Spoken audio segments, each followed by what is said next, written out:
Yes, sir. Eric Lehman here. You're watching my YouTube show in which my sentimental thoughts come from my heart and where my mental oddball shenanigans come from my brain. It's EML77 TV, episode 560. Again, it's 8:34 a.m., April the 16th, 2020. On the last episode that I talked about Pressure Luck returning and what would have happened in an alternate dimension, so to speak, in my crazy mind, if Bullseye lasted lasted as long as Joker's Wild Tic Tac Toe back in the 80s. Will there be a replacement? Who would replace somewhat? Will the rules change? Will the set change? I don't know. But that inspired me to do my top 10 list. I have not done these in a while.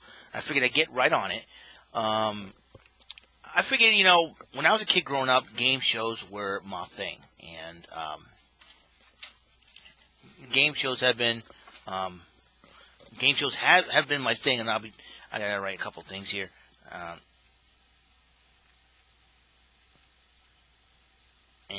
I figured I'd have a lot of fun with this one. And I've written down my top 10 favorite game shows. All right. Plus, I have 3 honorable mentions. So, who wants to see the list? Who wants to see the list? Just give me a second here. You want to see the list? You want to see the list? Okay. Here's the list of my top 10 favorite game shows. As you know, I got my honorable mentions. I'll start with them. Card Sharks. I've always liked Card Sharks. I've always had fascination with playing cards when I was a kid growing up. As you know, you're a Card Sharks fan when you buy 2 decks of playing cards of red and blue. Guilty. I've done that. I have done that time and time again. So, yep, Card Sharks. So Card Sharks is, I think Jim Perry was the best host of Card Sharks.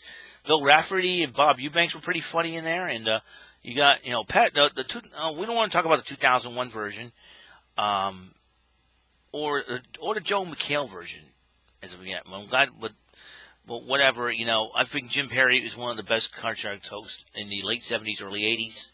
So I personally believe that's why I like Card Sharks.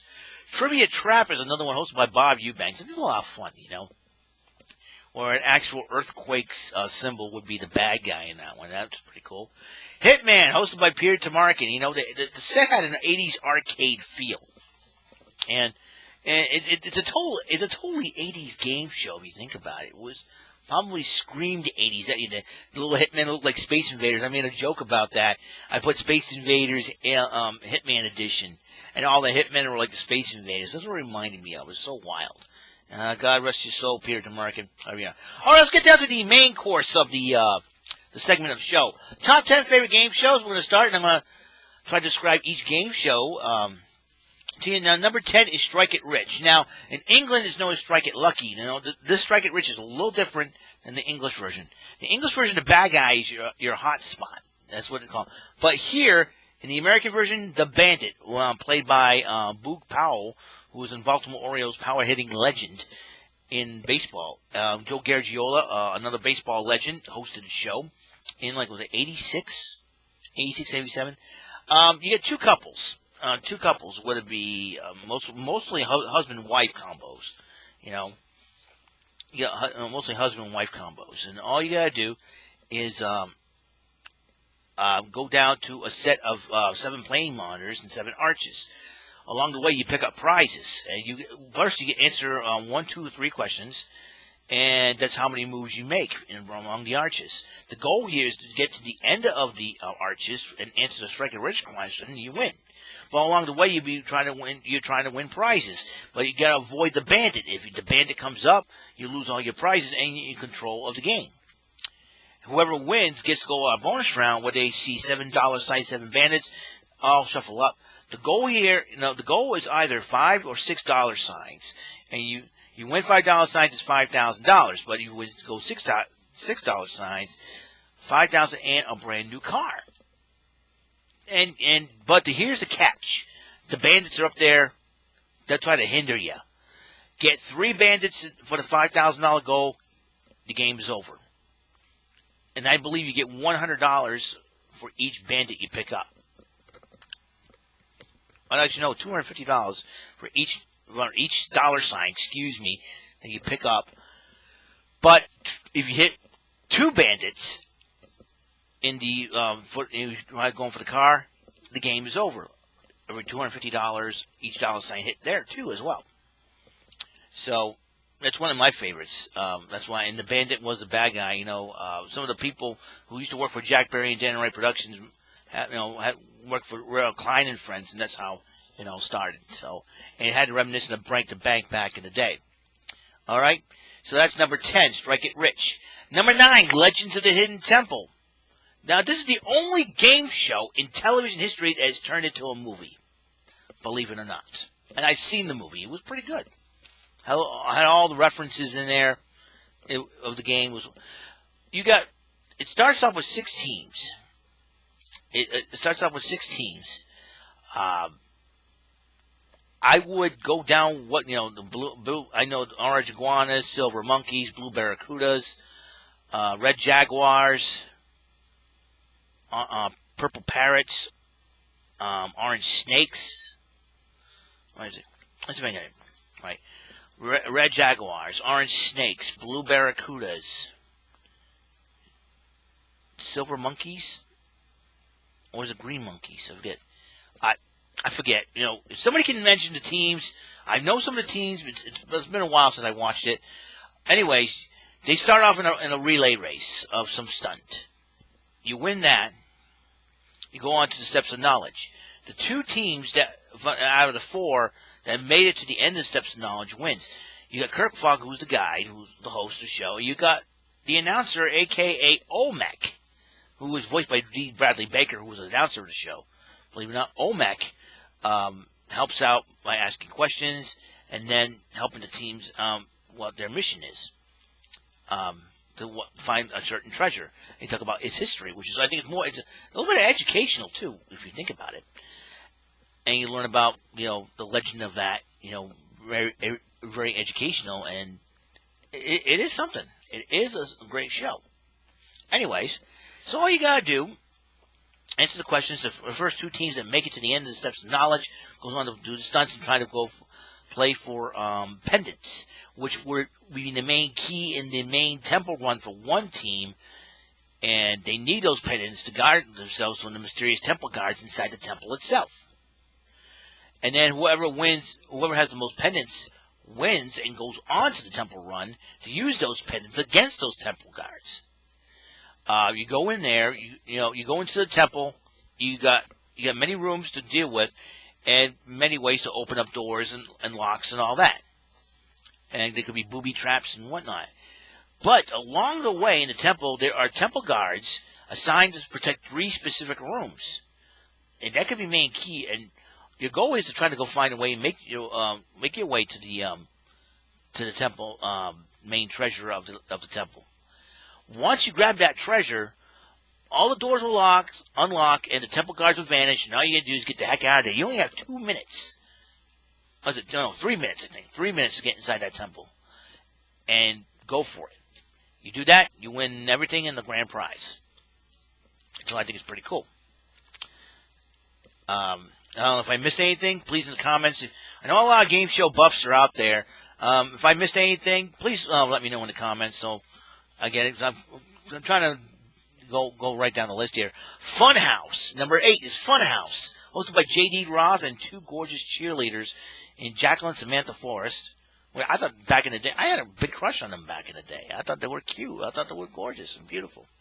You get 2 teams, red and gold, battle it out in stunts for points, and whoever has the most points, and they had a Grand Prix of, they have stunts, they got questions, and they got a Grand Prix race where you pick up some plastic coins for points, and whoever has the most points at the end of the Funhouse, at the end goes to the Funhouse.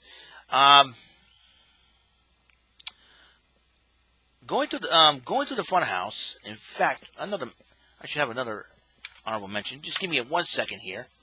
Once again. All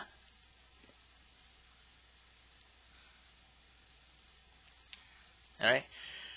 Because there's a game show similar to Funhouse. I'll get to that in a minute here, as you can see. So you go for the Funhouse. You grab, you get 2 minutes to run for the Funhouse, the winning team. goes for the funhouse, gets any 3 tags, comes out, high fives the partner, goes in there. And they'll keep going like that till 2 minutes are up. Thing is, there's a secret power prize tag, and if anybody grabs that, they win a very special grand prize. A special power prize. It could be a trip, anything. Mostly is a trip. Okay? So, that leads me to my 4th honorable mention, College Madhouse. Same thing like Funhouse, but it's Battle Universities. Whoever's the winning university after, whoever has the most points after winning, whoever has the most points at the end of the main game goes on to the Madhouse. And all the goal here, there's 13 prize tags grabbed.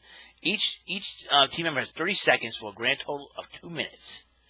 All right, to go into the Madhouse and grab many tags as you can. But there'll be a tag counter, and if they succeed in cleaning house, that means grabbing all 13 tags, they win a grand prize, which I think is pretty cool. You know, so I think it's pretty cool. I think it's a lot of fun. And Greg Kinnear hosted that one before he hit it big with Surfing Squid. Surfing Squid. Okay, tag me in the photo. Children at home. Board at home. Brain games. Good for brain development. And I appreciate it, but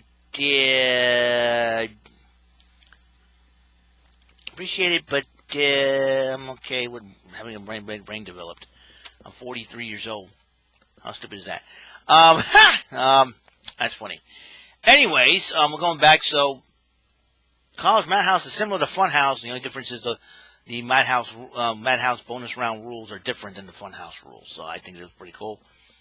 So both shows get that shout out. Number 7, Nick Arcade. Nick Arcade hosted by Phil Moore, and the game show that Xavier Woods wants to host. And check this out. Check this out. The goal here is to get the most points, obviously. You get to guide Mikey. I'm old. This is not good. Guide Mikey through through a maze. Points, 4 P's, points, puzzles, prizes.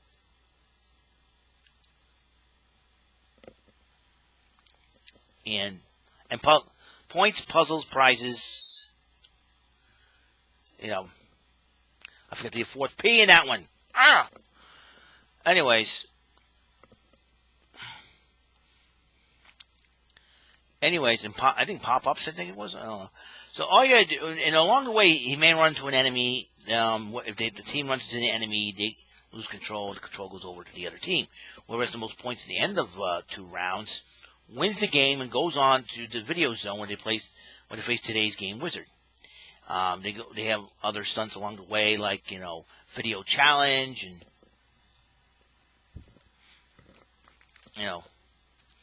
a video challenge and other different sorts of crazy categories and all that. So I thought it was pretty cool. And they face, now the bonus round, they get a chance to win a prize, and each one until they face the game wizard. They defeat the game wizard, they win the grand prize. There are 3 different game wizards. You got Scorsha, who is a fire sorceress, Murloc, who is a wizard, and Mungo, who is a big, meanie troll wizard himself. And they had some celebrities on the show. In fact, there is a tidbit that Joey Fatone of NSYNC was on that show before NSYNC was hitting huge in the mid-90s. All right, so that's number 7. Number 6, The Joker's Wild. One of my favorite game shows growing up, watching it when I was a kid. 2 contestants go at it. They win $500. They go to the bonus round against the devil. They defeat the devil. They win the prize package, and they have the goals to get to $1,000 or more. If you hit a natural triple, you win everything automatically. Jack Berry hosted it first. They had a couple of bonus rounds with Jokers and Devils, trying to get to 3 of the same prizes or the prize in the circle, so that until they decided to do the Beat the Devil with Money Amounts and Devils. The show came back in 2017, hosted by Snoop Dogg. Almost the same thing. The only difference is just whoever has the highest amount of money at the end of a few rounds, and then they go on to face the devil in the bonus round for $50,000. So I think that, and So there's that. So that's number 6, the Joker's Wild, a little huge slot machine. Number 5, Tic Tac Toe. It's a new twist on Tic Tac. It's like Tic Tac Toe on steroids. 2 players go at it. 1X, 1O. 9 categories. Choose a category, answer the question correctly. You occupy the category. The outer boxes were worth $200. Center box worth $300. I'm a little over the place today. Forgive me. It's almost 9 in the morning. I'm still trying to wake up here. So after that, you get 3 X's in a row. You win the game. You go on to play the bonus round against the dragon. $1,000 or more without seeing the dragon, you win. Tick and tack, you win. The dragon comes up, you lose. Simple as that. They tried to bring the show back in 1990. They did a similar version for the bonus round. Only difference is they did for the CBS pilot version when they had X's and O's in the dragon, but they added a dragon slayer, which helps you win automatically. And we won, basically, and we don't want to get into the rapping part. Let's just say they try to act, it sounds like 2 white guys trying to act like they're homies or something like that. Yeah, too funny. So that's number 5. Wink Martindale was a legendary host of Tic Tac Toe. Jim Caldwell took over in the mid '85, and then Patrick Wayne did the '90 version. Enough to say. All right, so number 4, Remote Control, MTV's first game show hosted by Ken Ober. 3 contestants answer questions of TV and music and trivia knowledge. They say useless knowledge and all, and they receive points.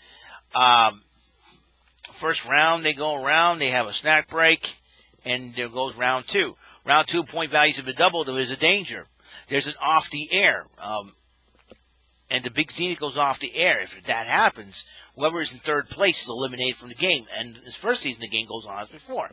From the second to 4th season of Remote Control, after the player goes off the air, 2 remaining players go at a 30-second lightning round, a.k.a. think real fast. Whoever has the most points at the end of that wins the game and goes on to play the grand prize round. The first, I think, 3 seasons would be guessing 9 videos in 30 seconds. You do that, you win. Win on all those prizes and the grand prize. 4th season had the Wheel of Jeopardy. Your head lands on a grand prize, you win everything automatically. And then in the 5th season, you had players go at it. Then they do a 30-second lightning round. Whoever has the lowest points at the end of that goes off the air. And then the 2 remaining players do like a final wager. Whoever wins the final wager goes on to do the grand prize round. Is guessing 9 videos while being spun in a wheel. So a combination of the 2 bonus rounds. Recently played the Wheel of Jeopardy and all that. At the final Remote Control, Colin Quinn hosted it. So I don't know if they'll make a comeback or not. I don't think so. Ken Ober had passed away in 2009, and it was a really sad day. So I love that show, and you see me play the show, play the game on here on YouTube. If you want me to play it again, I'd be more than happy to. All right, number 3, Finders Keepers, one of my personal favorite game shows. In fact, I had a crazy response from Larry Toffler on Instagram because I bought the game board itself, the game itself. And the funny part about it is he told me that no one knew who he was. All right, I'll explain. 2 teams, red and blue, they go at it. They find, the first thing you do, they find, they receive money by finding objects inside a picture. And in the first season, hosted by Wesley Yore of Land of the Lost fame and of Days of Our Lives fame and whatnot, soap opera fame and whatnot. You find it's like you find a hidden object in the picture, you get $25 right to search a room. You go in the room, you have 30 seconds to find the object in the room. If you find it, you get $50. If you don't, the money goes to the other team. And whoever the team that wins at the end of 2 rounds will go into a room-to-room romp to get some fabulous prizes. There's many different rooms. My personal favorite is the Egyptian room, King Tut's tomb, and all that. You got $25 in the first round, $50 to search a room in the second, in the room house search, and then you got $75 in the second round and $100 for a room. You get an instant prize in one of the rooms. If you're in that room, if you find the object in that room, you win the instant prize. Then you get the room round 90 seconds, 6 rooms. You go through all 6 rooms successfully, you win the grand prize along with the other prizes. If you don't, you get some prizes in between. That's how it works. So, was your hosted the first season, and Larry Toffler hosted the second season. Let me tell you, I posted the game. He says that he was there for some signings and all that. With the game itself, nobody knew who it was or even bought the game. I was kind of shocked. It was pretty wild. Now Larry Toffler's got no hair. Unbelievable, right? Dude had a nice head of hair back in the day. And it was the first time ever in a kids game show, or even a kids show, that he swore. Because he read a clue in the Egyptian room, or the King Tut's room, and he said Cleopatra was one bitchin' Egyptian. And I'm like, did he just say bitchin'? I was like, did he just say bitchin'? That's a kids show, Larry. What's going on? I don't think the ratings went well after that. I don't think it sat well with the FCC back then. So probably that's why Finders Keepers went off the air after a couple of seasons. But still, they're like, I'm shocked, So that's Finders Keepers for you. So number 2, press your luck. I explained it last time. And, 3 contestants go out answering questions, correct buzzer, answer what 3 spins, multiple choice answer 1 spin. You take those spins to the big board. You get something, you stop the board, you get something. And if you hit a whammy, you lose everything. 4 whammies put you out of the game. Your goal is just to get the most cash and prizes at the end of the game. In the new version, you have a bonus round. And in the bonus round, if you get $250 or more, $250,000 or more, excuse me. The goal was $500,000 or more, wasn't it? You get $500,000 or more, we doubled, you get $1 million right away. $1 million bonus round. I like that. And in the second, and they have whammies to try to come and rob you and strip you of all your money. 4 whammies ends your bonus game. So that's number 2, press your luck. And number 1, all-time favorite game show. This is my personal favorites right here. Bullseye. What a unique set. 2 contestants go at it. And they have a board with 3 spinning swirls. 2 at the top, their categories with various denominations of money, range from $100 to $500. At the bottom window, numbers 1 through 5 in the Bullseye is your contract window. You stop them, you try to answer questions. You complete the contract. Every time you answer a question correctly, money goes into the pot. After you successfully complete the contract, you have the option of banking your money, and if you do, control goes over to your opponent, or leaving the money in the pot and play on. The goal was $1,000, and then it doubled up to $2,000. Whoever does that wins the game, goes on to play the bonus round. And in the bonus round, the swirls the elements are a little different. You had the Bullseye at the bottom window, but you get 2 more at the top, which grand total of 3 bullseyes, and we got various denomination money in all 3 swirls. But behind only one of those swirls is an evil element known as the bolt of lightning. If the contestant succeeds in getting 3 bullseyes up there, and 1 in each window, the money they accumulate in the pot will double up and win the prize package, including the big prize. They can stop along the way if they're afraid of the lightning, because if lightning strikes, they lose. And here's the thing: every time they hit a bullseye in the window, they have the option of freezing the window or leaving that window open. In the second season, the window freezes for them automatically. There's another way you can win. If you get 3 bullseyes in 1 spin, you get not only the prizes, but you get $5,000. I heard $10,000. But if you go through 10 spins without being struck by lightning, also $5,000. 7 later on in the second season. So the set was so unique, and that's why I liked about it. And the music was bombastic. The music package was bombastic, and it was really cool and all that good stuff. So these are my top 10 personal favorite game shows. And 4 honorable mentions on top of that. I'm kind of wondering what your top 10 personal favorite game shows are. And this is the ones of all time. So my personal favorite of all time. So I'm really excited about this. This is really, really cool. I figured with Press Your Luck come back on the air at the end of next month, which I'm really excited about. So we'll see what happens there, huh? So that's it. That's all the time I have on this show. I hope you guys tuned in, and I hope you guys are feeling pretty good. And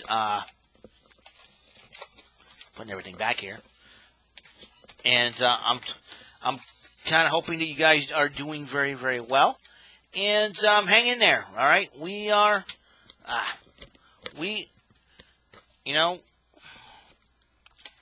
and this is where things get really rough. As you know, it's been the roughest week for even professional wrestling, especially the WWE. Like I said, positive vibes go out there to all of you guys who are going through a lot, and to thank you for our essential workers out there. Be healed, be blessed, be protected. All right, if you decide to go out today, just be careful out there. I know we're supposed to stay inside and all this during this time of crisis, but like I said, just smile, be positive, and just try to do the best you can. Be considerate of others out there, and hopefully we will get back to normality soon. Maybe a little different than usual, but I'm praying the hedge of protection over you. Let God and His angels go before you. If you have to go out there, just all the truck drivers, shout out to all of them to keep going. Be strong and be bold, okay? Until then, until next time, until my next episode, big bucks, no whammies. See ya. Have a great day.